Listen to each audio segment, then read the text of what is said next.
Hello everyone. तो कैसे हैं आप सभी। उम्मीद करता हूं आप सभी एकदम बढ़िया होंगे। तो मैं हितेश शर्मा स्वागत करता हूं आपके अपने ब्यूटीफुल से प्लेटफॉर्म एलएचएस फिजिक्स पॉइंट में।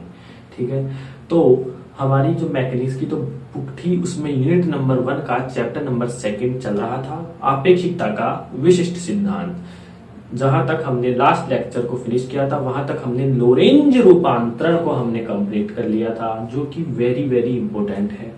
उसमें आपको कोई डाउट नहीं होगा, ऐसा मैं श्योर हूं अपनी तरफ से। और यदि कोई डाउट भी होगा तो आप कमेंट में जरूर लिखें, आपके डाउट को सोल्व किया जाएगा। ठीक है, तो लोरेंज रूपांतरण आपको समझ में आ गया होगा, 3 स्टेप्स में था। और इससे पहले अल्बर्ट आइंस्टाइन की मैंने अभिकृत दिखाई थी। अब आज का जो क्वेश्चन है वो है, जिस प्रकार से हम गैलीलियन रूपांतरण में स्थिति रूपांतरण संबंध निकालने के बाद वेग रूपांतरण त्वरण रूपांतरण निकाले थे, तो यहाँ पर जस्ट इससे आगे एक टॉपिक और है। लोरेंज रूपांतरण के अनुसार जो समीकरण हैं उनसे वेग रूपांतरण संबंध भी क्या करो ज्ञात करो, या वेग रूपांतरण समीकरण भी क्या करो उत्पन्न करो। चलिए तो हम शुरू करते हैं। कॉपी पेन निकाल लीजिए, नोट्स बनाना स्टार्ट करें। तो आज का जो हमारा हेडिंग है वो है वेग रूपांतरण संबंध। वेग रूपांतरण संबंध, जिस प्रकार से लोरेंज रूपांतरण संबंध हमने आपको बताया उसी प्रकार से वेग रूपांतरण संबंध आज चलेगा। तो वही कॉमन सी चीज जो कि हम 2 चैप्टर में करते हुए आ रहे हैं। माना 2 निर्देश तंत्र हैं, एस और एस डैश।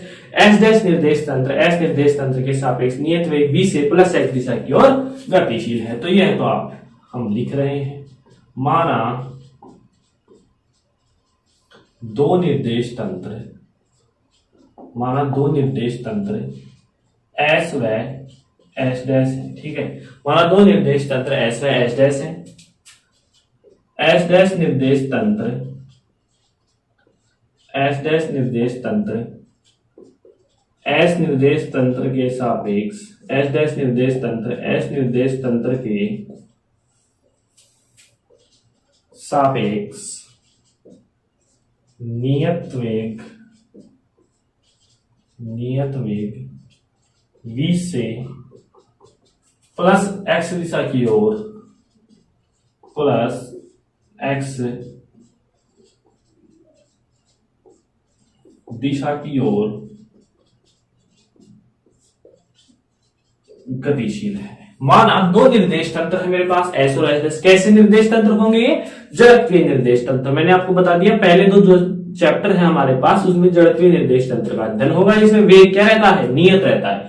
माना 2 निर्देश तंत्र एस व एस डैश है। एस डैश निर्देश तंत्र एस निर्देश तंत्र के सापेक्ष नियत वेग v से प्लस x दिशा की ओर गतिशील है। तो लोरेंज रूपांतरण समीकरण होंगे। तो लोरेंज रूपांतरण समीकरण होंगे, जो कि मैंने आपको कल बता दिया था। समीकरण होंगे जो कि मैंने 3 स्टेप्स में आपको पूरा कराया था, याद कीजिए। मेरे साथ साथ बोलेंगे x dash is equal to alpha x minus का vt, y dash is equal to y, z dash is equal to z, और t dash is equal to alpha t minus vx upon का c square. Equation number first, equation number second, equation number third और equation number 4। ये हमने 4 equation दे दी है। 2 निर्देश तंत्र इस प्रकार से गतिशील है तो लोरेंज रूपांतरण समीकरण ये होंगे। अब हमारे पास थोड़ी जगह कम है तो आप इसके नीचे लिखेंगे, मैं यहां लिख रहा हूं। माना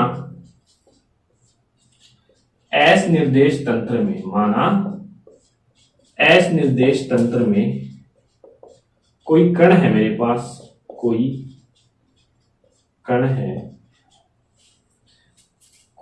जिसके वेग निम्न है, जिसके वेग निम्न है। कोई एस निर्देश तंत्र है इस प्रकार का, ठीक है, ओ एक्स वाई और जेड। उसमें कोई कण है हमारे पास, मान लीजिए ये है, जिसका वेग इस प्रकार से होगा, तीनों दिशाओं में वेग निम्न है, यू एक्स यू वाई व यू जेड। माना एस निर्देश तंत्र में कोई कण है मेरे पास कुछ यहां पर, जिसका एक्स दिशा में तो वेग कितना है यू एक्स, वाई दिशा में यू वाई, जेड दिशा में यू जेड है। जहां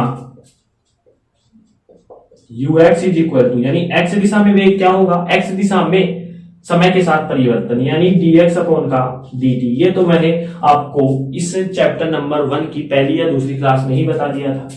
uy कितना होगा, y दिशा में समय के साथ परिवर्तन, यानी dy अपॉन dt। और uz क्या होगा, z दिशा में समय के साथ परिवर्तन।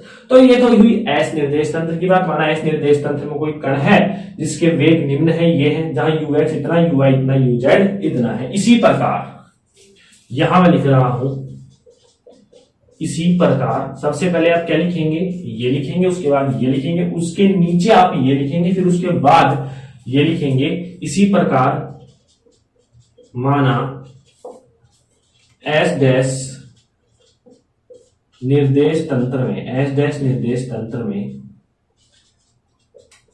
कण के वेग निम्न है, कण के वेग निम्न है। कौन कौन से है बोलिए, U x dash, you Y dash तथा यू जेड डैश है। जहां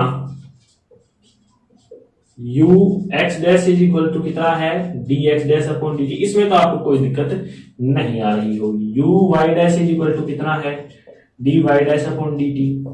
और you Z dash is equal to कितना है, डी जेड डैश अपॉन का डी टी। तो ये तो थी निर्देश तंत्र की बात। यहां तक कोई प्रॉब्लम नहीं थी कि दो निर्देश तंत्र इस प्रकार से गतिशील थे। लोरेंज रूपांतरण जो पिछले लेक्चर में हमने बताया था वहीं से स्टार्ट किया है, यहां तक आपको कल मैंने बता दिया। इसके बाद मैंने एस निर्देश तंत्र में कोई कण रखा जिसके वेग ये है, और एस डैश में रखा जिसके वेग ये है। अब मेरे को एस डैश निर्देश तंत्र गतिशील है तो एस डैश निर्देश तंत्र के वेग चाहिए, कौन कौन से, u x dash, you Y dash और यू जेड डैश। तो आप यहां तक पहले नोट करें। चलिए, तो अब हम इसको मिटा देते हैं,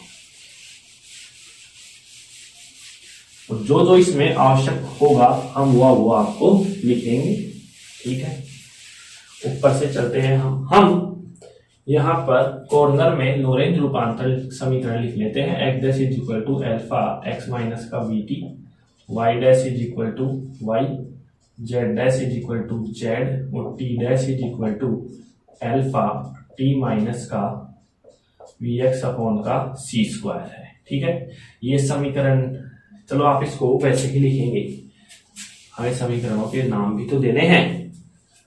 तो सबसे पहला x dash is equal to alpha x minus का वी टी, समीकरण 1, y dash is equal to y, समीकरण 2, z dash is equal to z, समीकरण 3, और T dash is equal to alpha T minus का वी एक्स अपॉन का सी square, समीकरण 4। ये समीकरण यूज में आएंगे इस डेरिवेशन में। ठीक है, और हम यहां लिख रहे हैं एस निर्देश तंत्र में कण का वेग, एस निर्देश तंत्र में कण का वेग कितना है, U x is equal to D x upon D T, U I is equal to D Y upon D T, और you Z is equal to D Z upon का डी टी। ठीक है, ये लिख दिया। इसी प्रकार एस डैश निर्देश तंत्र में कण का वेग, एस डैश निर्देश तंत्र में कण का वेग क्या होगा, u x dash is equal to D x dash upon D t dash. ठीक है, यू वाई डैश अपॉन का, u Y dash is equal to D Y dash upon का डी टी डैश, और you Z dash is equal to D Z dash upon का D t dash. तो ये तो आपने जस्ट अभी अभी मैंने बताया था आपको। ठीक है, तो यहां तक आपने नोट कर लिया था। अब इसके आगे हम चल रहे हैं। यहां पर मैं दो भाग में बांट लेता हूं, डेरिवेशन है तो थोड़ा बड़ा होगा। कुछ भी नहीं किया है, दो निर्देश तंत्र लिए, एक बार फिर से बता रहा हूं ताकि आपको इस टॉपिक के प्रति फील आ सके। दो निर्देश तंत्र थे, एस और एस डैश। एस डैश निर्देश तंत्र, एस निर्देश तंत्र के सापेक्ष नियत वेग v से प्लस एक्स दिशा की ओर गतिशील था, तो लोरेंज रूपांतर समीकरण ये थे। एस निर्देश तंत्र में कोई कण था जिनके वेग ये थे, एस डैश में ये था। ठीक है, अब हम जा रहे हैं, मेरे को किन किन के मान चाहिए, इसके और इसके, क्योंकि एस डैश निर्देश तंत्र एस निर्देश तंत्र के सापेक्ष गतिशील है। तो देखिए, सबसे पहले यदि मैं बात करूं कि यू एक्स डैश की मेरे को वैल्यू चाहिए, यानी मेरे को डी एक्स डैश और डी टी डैश की वैल्यू चाहिए। अब आप मेरे को बताएंगे कि एक्स डैश वाला समीकरण कौन सा है जिसमें एक्स डैश आ रहा है। समीकरण 1। तो अब हम शुरुआत करते हैं। हम लिखेंगे सबसे पहले समीकरण 1 से। क्या है समीकरण 1? X dash is equal to alpha x minus v t. इसमें मैं अल्प परिवर्तन करूं, नोटा अवकलन, अवकलन की बात नहीं कर रहा हूं, अल्प परिवर्तन करूं तो मेरे पास आ जाएगा d x dash is equal to alpha constant है, एक्स में भी अल्प परिवर्तन होगा कितना? dx। v ऐसे कैसे रहेगा? नियत है। t में भी अल्प परिवर्तन होगा कितना? dt। इसको समीकरण नंबर दे दीजिए a। ठीक है, dx डैश की वैल्यू आ गई है, अवकलन नहीं किया है, याद रखेंगे दिमाग में। x डैश वाला समीकरण उठाया, अल्प परिवर्तन किया। dt डैश किस में आ सकता है? t डैश वाला समीकरण देखिए, ये रहा समीकरण 4 से। समीकरण 4 से क्या है? dt डैश अल्प परिवर्तन, dt डैश अल्फा कांस्टेंट है, t का dt हो जाएगा माइनस, v कांस्टेंट है x का, dx हो जाएगा, और c भी कांस्टेंट है तो c स्क्वायर। ये समीकरण b। मेरे को चाहिए dx dash upon dt dash, यानी समीकरण a भाग समीकरण b। समीकरण a भाग समीकरण b बिल्कुल सही है, कर दीजिए। dx डैश अपॉन का dt dash is equal to alpha dx minus का v dt अपॉन का एल्फा dt माइनस का v dx अपॉन का c स्क्वायर। एल्फा से alpha cancel out. dx dash upon का dt डैश क्या हो जाएगा? ux डैश इसका मान है, ये देखिए, इज इक्वल टू, मैं अब एक स्टेप करने जा रहा हूं यहां से। कहां से? यहां से यदि मैं dx की वैल्यू निकालूं तो मेरे पास क्या आएगा? ux dt आएगा। यहां से मैं dx की वैल्यू निकालूं तो मेरे पास ux dt आएगा। तो dx की वैल्यू रखने पर, dx की वैल्यू कितनी है? ux dt माइनस का v dt अपॉन dt ऐसे कैसे है माइनस v ऐसे कैसे, dx की जगह क्या लिखूंगा मैं? ux dt अपॉन का c स्क्वायर। अब ऊपर क्या को मना रहा है? dt। चलिए, तो बचा क्या? ux माइनस का v। नीचे क्या को मना रहा है? dt। तो 1 माइनस, यहां 1 हो गया, यहां v ux हो गया, dt को मना चुका है c स्क्वायर। इससे ये क्या हो गया? कैंसिल। तो मेरे पास ux डैश की वैल्यू आ रही है ux माइनस का v अपॉन का 1 माइनस v ux अपॉन का c स्क्वायर। तो मेरे पास ux डैश की वैल्यू आ चुकी है। बिल्कुल इजी तरीके से मैंने आपको समझाने का प्रयास किया है, दोबारा देखेंगे। यहां तक आपको क्लियर था? बिल्कुल। सबसे पहले मेरे को इसकी वैल्यू चाहिए क्योंकि एस डैश निर्देश तंत्र गतिशील है। समझ में आया? ठीक है। समीकरण 1 से मैंने देखा कि मेरे को सबसे पहले dx डैश चाहिए, तो समीकरण 1 में x डैश है, क्यों ना मैं इसका अवकलन न करके अल्प परिवर्तन कर दूं, तो मैंने अल्प परिवर्तन किया। dt इसका भी अल्प परिवर्तन, दोनों का भाग देकर अल्फा कॉमन ले लिया और dx का यहां से मान रख दिया। मेरे पास आ गया ux dash is equal to ux minus का v अपॉन का 1 माइनस v ux अपॉन का c स्क्वायर। इसी प्रकार हम uy डैश कैसे निकालेंगे? देखिए, मेरे को dy डैश, यानी समीकरण 2 में अल्प परिवर्तन करूंगा और समीकरण 4 में अल्प परिवर्तन ऑलरेडी समीकरण b में हुआ है। तो चलिए अब हम चलते हैं uy डैश की ओर। तो सबसे पहले क्या लूंगा मैं? समीकरण 2 से। समीकरण 2 का अल्प परिवर्तन करता हूं मैं, तो dy डैश अपॉन का dy आता है। ये देखिए, इसका dy डैश अपॉन का dy, इसको समीकरण दे देंगे c। मेरे को चाहिए dy डैश अपॉन का dt dash, dt dash already है, तो यानी समीकरण c भाग समीकरण b सही है, कर दीजिए। dy डैश अपॉन का dt dash is equal to, क्या बोलेंगे इसको? ui डैश भी बोल सकता हूं मैं। dy डैश की वैल्यू कितनी है? dy है, ये लिख दीजिए। dt डैश की वैल्यू कितनी है? Alpha dt minus v dx upon का c square, alpha dt minus v dx upon का c स्क्वायर। अब हम इसको हल करते हैं। ui dash is equal to dy। यदि मैं dx की वैल्यू रखता हूं यहां पर अल्फा dt ऐसे कैसे, dx की वैल्यू रख दीजिए v ux dt अपॉन का सी स्क्वायर, यहां से dt कॉमन ले लीजिए तो मेरे पास आएगा dy अपॉन का अल्फा dt, यहां एक बच जाएगा माइनस, यहां vux बच जाएगा और अपॉन का सी स्क्वायर। अब आप यहां पर देखेंगे चूंकि uy is equal to dy upon का dt, ये देखिए uy is equal to dy upon का dt, तो dy अपॉन dt की जगह मैं uy लिख सकता हूं, तो मेरे पास uy dash is equal to आ रहा है uy dash is equal to आ रहा है uy अपॉन का अल्फा 1 माइनस vux अपॉन का सी स्क्वायर। मेरे पास ये आ गया uy डैश का मान, ये ux डैश का है, ये uy डैश का है, बिल्कुल y में ही अंक परिवर्तन किया, dt में हो रखा था, केवल भाग दिया है और dx की वैल्यू रखकर मैंने सोल्व किया। तो यहां तक आप नोट करें, बिल्कुल इजी तरीके से मैंने आपको बताया है। चलिए अब मैं इसको रफ कर देता हूं, यहां से हम समीकरण b रख लेते हैं और यहां तक हम इसको रफ कर देते हैं। समीकरण b को मैं थोड़ा ऊपर लिख देता हूं, d t dash is equal to alpha d t minus का वी डी एक्स अपॉन का सी स्क्वायर, समीकरण b। और मैं इसको पूरा ही क्या कर देता हूं, रफ कर देता हूं।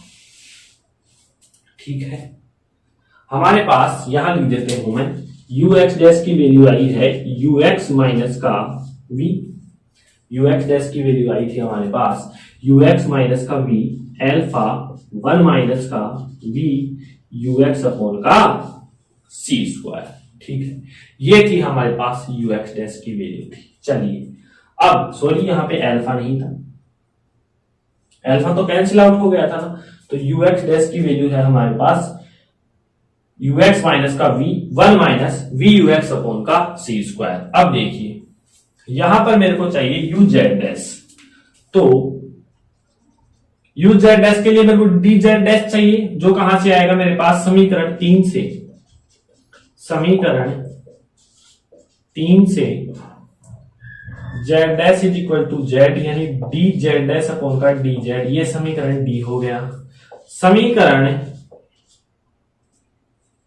d भाग समीकरण b कर दीजिए dz डैश अपॉन का dt डैश, जिसको मैं लिख सकता हूं uz dash is equal to dz dash की वैल्यू dz, dt डैश की वैल्यू अल्फा dt माइनस का v dx अपॉन का सी स्क्वायर।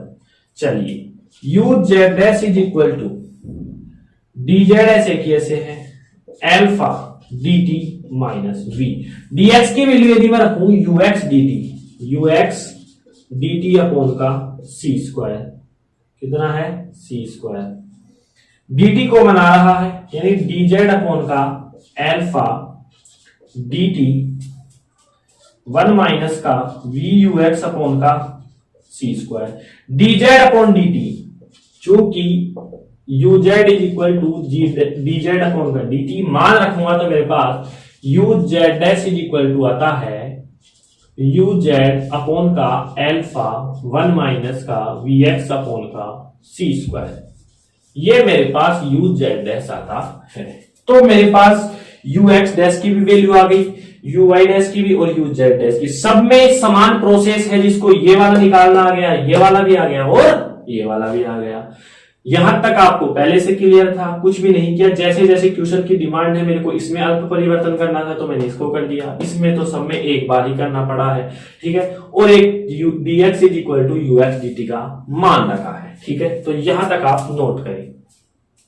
चलिए अब मैं इसको रफ कर देता हूं।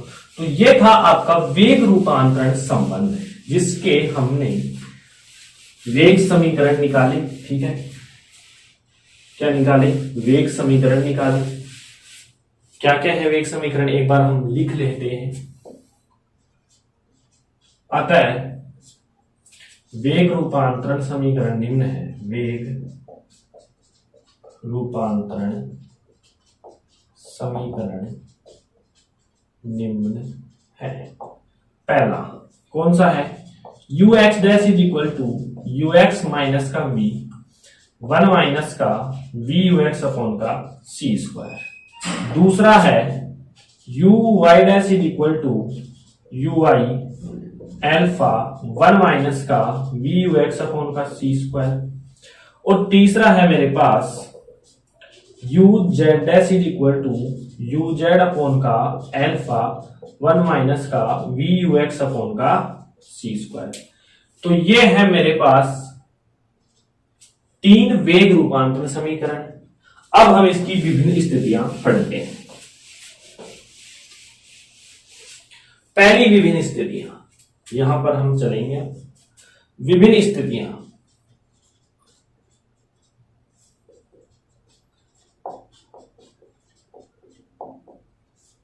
विभिन्न स्थितियों की यदि मैं पहली बात करूं, जब एस निर्देश तंत्र, जब एस निर्देश तंत्र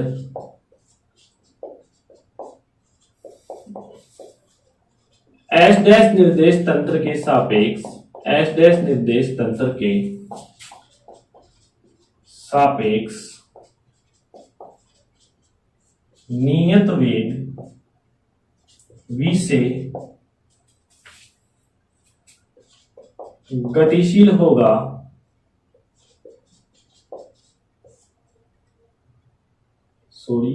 गतिशील होगा तो वेग v बराबर माइनस वी होगा। ठीक है, पहले चित्रों को याद करिए। पहले एस डैश इधर गतिशील था, जब एस डैश स्थिर हो जाएगा और एस गतिशील होगा तो एस इस दिशा में गतिशील होगा, मतलब माइनस एक्स दिशा की ओर, यानी v बराबर माइनस वी। तब क्या होगा, मैंने लोरेंज रूपांतरण में भी बताया था कि जब s गतिशील हो तो समीकरण किस प्रकार से बनाएंगे। यू एक्स यहां हो जाएगा, इसका डैश कहां चला जाएगा, यू एक्स डैश, यहां v की जगह माइनस वी आएगा, माइनस माइनस क्या आ जाएगा, प्लस का v अपॉन का 1, यहां प्लस हो जाएगा v की जगह v U x dash upon का सी स्क्वायर। पहला समीकरण ये आ गया। दूसरा समीकरण क्या आ जाएगा, देखिए यू वाई डैश की जगह हम यू वाई लिख देंगे, यहां यू वाई डैश लिखेंगे, यहां एल्फा 1, यहां v की जगह minus V minus minus plus v U x dash upon का सी स्क्वायर।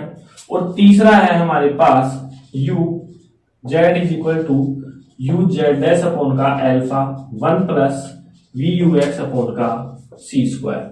ये देखिए प्लस आ जाएगा, यू एक्स डैश यहां पर हमारे पास लग जाएगा। ये थी पहली स्थिति जब एस निर्देश तंत्र, एस डैश निर्देश तंत्र के सापेक्ष नियत वेग v से गतिशील है तो v is equal to minus V हो जाएगा। वो कि चूंकि एस डैश इधर गतिशील है, जब एस डैश स्थिर है, एस पीछे की ओर जाएगा, मतलब वो माइनस एक्स दिशा की ओर जाएगा, वेग माइनस हो जाएगा। इसकी दूसरी कंडीशन देखो, यदि v छोटा है c से, तो v अपॉन का c छोटा हो जाएगा 1 के, मतलब लगभग 0 के बराबर। तो अल्फा की वैल्यू कितनी थी लोरेंज रूपांतरण के अनुसार, 1 minus V square upon C square. यही थी अल्फा की वैल्यू, याद रखना पड़ेगा आपको। तो इसका मान रखूं मैं लगभग 0 है, तो अल्फा की वैल्यू किसके बराबर है, लगभग 1 के बराबर है। ठीक है, तो इन समीकरणों में मान रखता हूं मैं, तो मेरे पास समीकरण प्राप्त होते हैं। पहला समीकरण आ जाएगा, तब ये पहली स्थिति है यहां तक, और ये अब दूसरी स्थिति चालू हो गई है। तो पहला समीकरण आ जाएगा U x dash is equal to U X minus का v। क्यों, क्योंकि यहां v अपॉन का c स्क्वायर है, v अपॉन का c लगभग 0 के बराबर है, तो ये 0 हो जाएगा, और यू एक्स माइनस वी।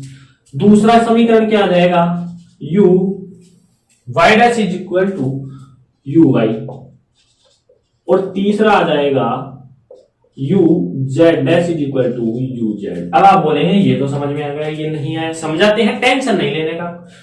देखिए अल्फा की वैल्यू 1 है, यहां मैंने 1 रख दिया, v अपॉन का सी स्क्वायर लगभग 0 के बराबर, ये 0 हो गया, ये 1 ये 0, तो यू वाई तो बचा, इसमें भी यू जेड, ये 1 ये 0, तो यू जेड बचा। इस प्रकार से दो स्थितियां थी, एस निर्देश तंत्र, एस डैश निर्देश तंत्र के सापेक्ष गतिशील हो तो वेग रूपांतरण समीकरण ये होंगे, और जब v छोटा होगा c से, तो इस प्रकार के ये समीकरण हो जाएंगे। ये किसमें परिवर्तित हो जाएंगे, गैलेलियन रूपांतरण में। ठीक है ना, समझ में आता है, यहां तक आप नोट करें। चलिए अब इसकी लास्ट और बहुत ही इंपॉर्टेंट स्थिति आ रही है, वो है आपने द्वितीय अभिकृत पढ़ी हुई है। मैंने आपको बता रखा है कि यदि किसी जड़त्वीय निर्देश तंत्र में, द्वितीय अभिकृत क्या है, जड़त्वीय निर्देश तंत्र में प्रकाश का वेग अचर रहता है। मतलब एस निर्देश तंत्र में भी प्रकाश का वेग c है, तो एस डैश में भी क्या रहेगा, ce रहेगा। अब हम इसको सिद्ध करते हैं। देखो स्थिति नंबर 3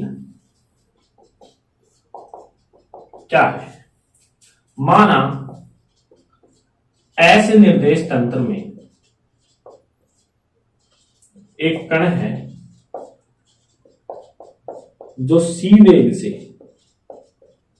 यानी प्रकाश के वेग से प्लस x दिशा की ओर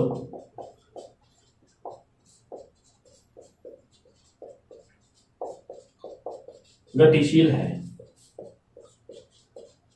अर्थात ux इक्वल टू कितना है, c है। कोई कण है इस निर्देश तंत्र में, ठीक है, जो प्लस x दिशा की ओर गतिशील है, किस वेग से, प्रकाश के वेग से, तो ux इक्वल टू c है। तो s डैश में वेग होगा, तो s डैश में कण का वेग क्या c ही होगा। अभी चेक करते हैं। समीकरण एक, ये इसको मैं a दे देता हूं, समीकरण, हाँ कैपिटल A दे दीजिए, इसको समीकरण B दे दीजिए, इसको समीकरण C दे दीजिए, ठीक है। समीकरण A, B और C, उससे पहले हमने स्मॉल लिए थे। तो समीकरण A से क्या है, समीकरण A, ux dash is equal to ux minus का v 1 minus v ux upon का c स्क्वायर। शर्त क्या है, ऐसे निर्देश तंत्र में कोई कण था जो प्रकाश के वेग यानी c से प्लस x दिशा की ओर गतिशील है, यानी ux इज इक्वल टू क्या है, c है। तो मेरे को ux डैश यानी s डैश में वेग चाहिए प्लस x दिशा में, मतलब क्या चाहिए, ux डैश की वैल्यू चाहिए। देखिए ux की वैल्यू c है, c का मान रख दिया c माइनस का v अपॉन का 1 माइनस v, ux की वैल्यू c है, नीचे भी c स्क्वायर है, एक c से ये कैंसिल हो गया, तो मेरे पास ux डैश क्या आ गया, c माइनस का v 1 माइनस v अपॉन का c।